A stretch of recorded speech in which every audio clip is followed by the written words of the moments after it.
Assalamualaikum warahmatullahi wabarakatuh. Halo, perkenalkan nama saya Ika Nurlaili, NIM 630101909169, jurusan Perbankan Syariah semester 4. Di sini saya akan menjelaskan tentang Economic Value of Time. Pertama-tama, saya akan menjelaskan pengertiannya. Economic value of time adalah sebuah konsep di mana waktulah yang memiliki nilai ekonomi. Bukanlah uang memiliki nilai waktu. Economic value of time memiliki arti memaksimumkan nilai ekonomi suatu data pada periodik tertentu. Dasar perhitungan pada kontrak berbasis economic value of time relatif lebih adil dalam perhitungan kontrak yang bersifat pembiayaan bagi hasil atau profit sharing. Konsep bagi hasil profit sharing berdampak pada tingkat nisbah yang menjadi perjanjian kontrak dua pihak. Faktor yang menentukan nilai waktu adalah bagaimana seseorang memanfaatkan waktu itu.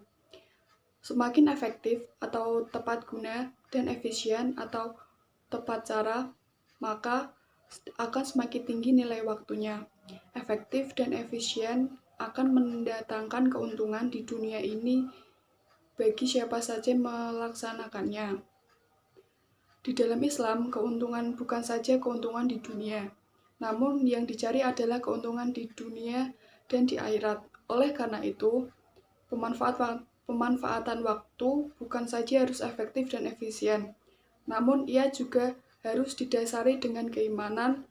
Keimanan inilah yang mendatangkan keuntungan di akhirat. Selanjutnya ada perubahan pada endowment point dan dampaknya terhadap permintaan. Endowment point ditentukan oleh berapa besar current income dan berapa besar future income. Oleh karena itu, setiap perubahan pada current income atau setiap perubahan pada future income akan mengubah endowment point. Dan dari endowment point inilah kita dapat menentukan budget line. Pada budget line ini kita akan mendapatkan titik konsumsi optimal, karena kurva permintaan diturunkan dari titik optimal pada budget online. Pada budget line, maka setiap perubahan pada endowment point akan mengubah kurva permintaan. Perubahan pada endowment point ada dua. Yang pertama adalah perubahan dalam current income, yaitu peningkatan current income dan penurunan current income. Yang kedua adalah perubahan dalam future income. Ada dua, peningkatan future income dan penurunan dalam future income. Selanjutnya pada PPT sudah saya cantumkan grafik yaitu budget line dan future consumption demand curve. Selanjutnya saya akan menjelaskan grafik tersebut. Yang pertama ada perubahan dalam current income. Yang pertama, peningkatan current income. Bayangkanlah endowment point habis sebesar 1000 kg beras saat ini dan 1000 kg beras tahun depan. Secara grafis, ini digrafikkan oleh titik Y 1000,1000. Satu-satunya pedagang beras di daerah itu adalah Bari. Berdasarkan pengalamannya berdagang beras, Bari menawarkan beras kepada Hafiz dengan rasio PT per PO sama dengan 1,25.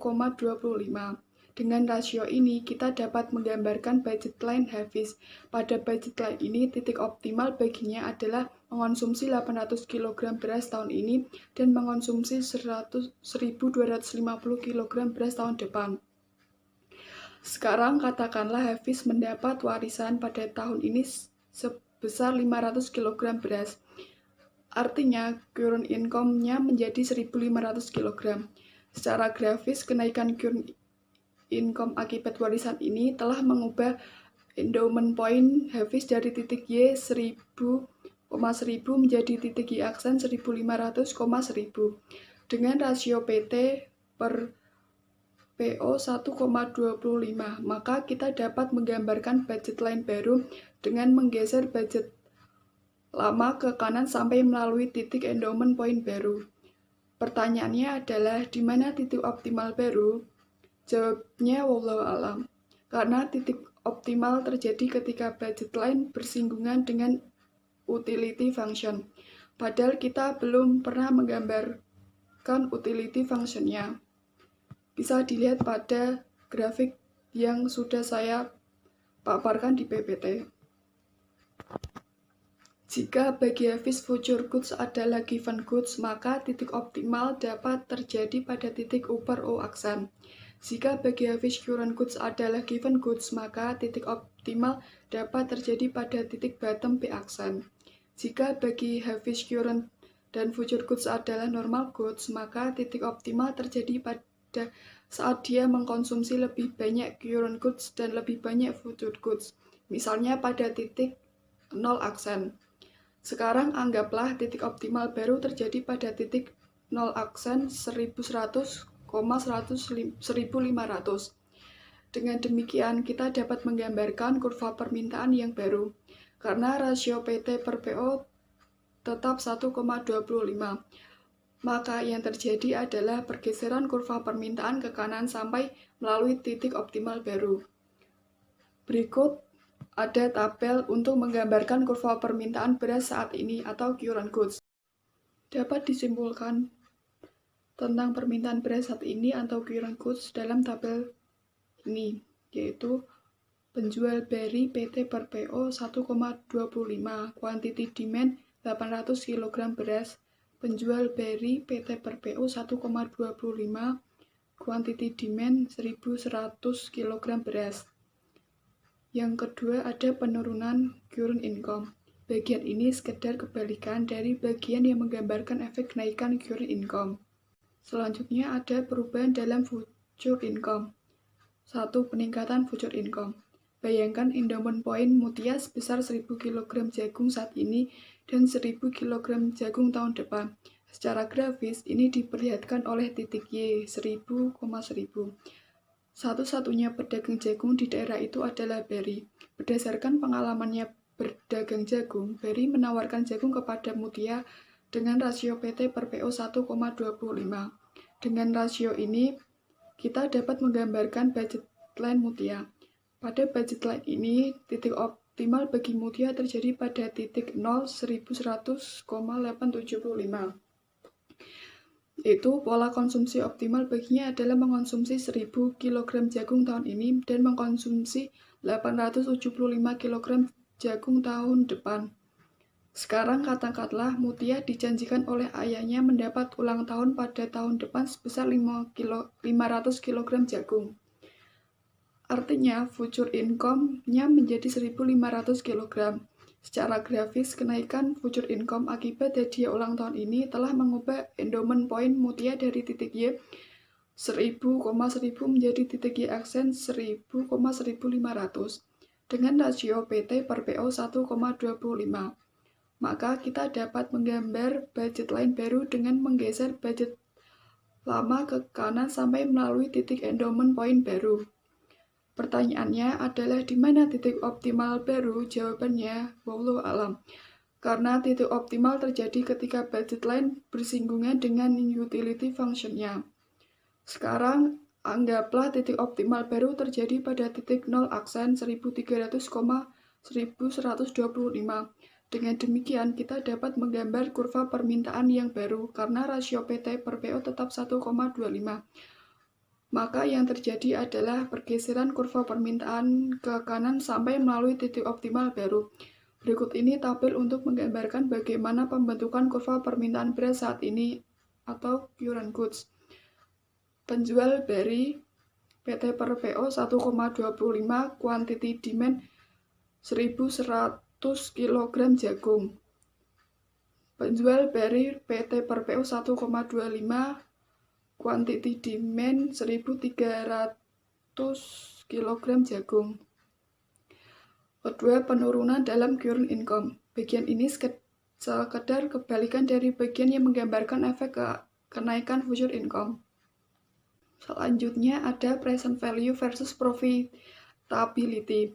Keterangan Rizky akan menjual kedua mobil BMW-nya yang berwarna merah dan hijau. Katakan pula Reza setuju untuk membeli mobil yang merah dengan pola pembayaran sebagai berikut. Tahun ke-1, jumlah uang Rp0, tahun kedua jumlah uang Rp0, tahun ketiga jumlah uang Rp4. Sedangkan Malik setuju untuk membeli mobil hijau dengan pola pembayaran sebagai berikut. Tahun ke-1 jumlah uang Rp0 juta, tahun kedua Rp200 juta, tahun ketiga Rp1 juta. Kemudian katakanlah kedua mobil tersebut dibelinya seharga 100 juta dengan uang miliknya sendiri atau self-financing. Adanya perbedaan pola pembayaran ini mendorong Rizky menghitung berapa return yang diperolehnya berdasarkan economic value of time. Untuk itu, berdasarkan pengalaman berdagang mobil, Rizky mempertimbangkan 1. Profit atau sales, 2. Sales turnover. Menentukan rasio jual cicilan terhadap harga jual tunai, rasio PT per PO sebesar PR atau profit rate setiap tahunnya. Untuk dapat membandingkan profit rate dari pola pembayaran yang berbeda, maka Rizky harus mengkonversi jumlah pembayaran yang diterimanya pada waktu yang berlainan menjadi satu kesatuan atau unit of account yang sama, yaitu profit rate dalam satuan unit PO.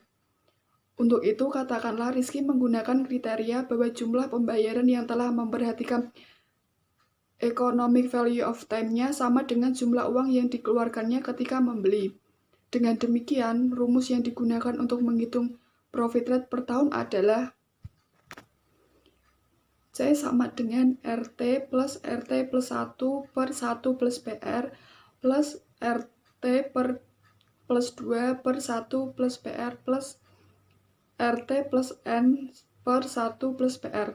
Dengan menggunakan rumus ini, Rizky dapat menghitung profit rate penjualan mobilnya yang merah sebagai berikut. 1 sama dengan 0 plus 0 per 1 plus PR plus 4 per 1 plus PR. Secara matematis, persamaan ini dapat dipecahkan di mana 1 plus PR pangkat 2 sama dengan 4 dan PR 1. Profit rate penjualan mobilnya yang hijau sebagai berikut. 1 sama dengan 0 plus 2 per 1 plus PR plus 1 per 1 plus PR. Dengan mengalihkan kedua sisi persamaan dengan 1 plus PR kuadrat, maka didapat 1 plus PR kuadrat sama dengan 1 plus 2 PR plus PR kuadrat sama dengan 2 plus 2 PR plus 1. Kurangi 1 plus 2 PR dari kedua sisi, maka didapat PR kuadrat sama dengan 2 atau PR sama dengan 1,414. Dari tabel ini, jelaslah bahwa pola pembayaran mobil merah memberikan profit rate yang lebih kecil dibandingkan pola pembayaran mobil hijau. Pola pembayaran manakah yang akan dipilih oleh Rizky? Tentu yang lebih baik adalah bila kedua mobilnya dapat dijual dengan pola pembayaran mobil hijau, yaitu yang memberikan profit rate 1,414.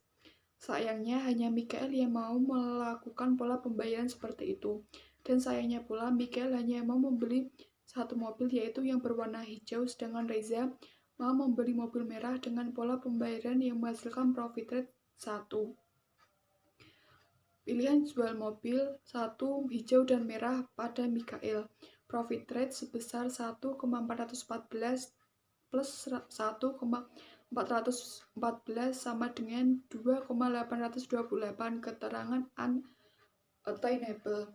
Kedua, hijau kepada Mikael, merah kepada Reza. Profit rate sebesar 1,414 plus 1 sama dengan 2,414. Keterangan attainable. Yang ketiga, hijau kepada Mikael, profit rate 1,414, keterangan attainable. Yang keempat, merah kepada Reza, profit rate 1, keterangan attainable. Untuk memaksimalkan profit rate-nya, Rizky memilih pilihan kedua sebagai first best solution yang dapat dicapai atau attainable, sedangkan pilihan ke-1 meskipun mempunyai profit rate yang lebih tinggi bukan merupakan solusi karena tidak dapat dicapai atau unattainable. Sekian pemaparan materi dari saya.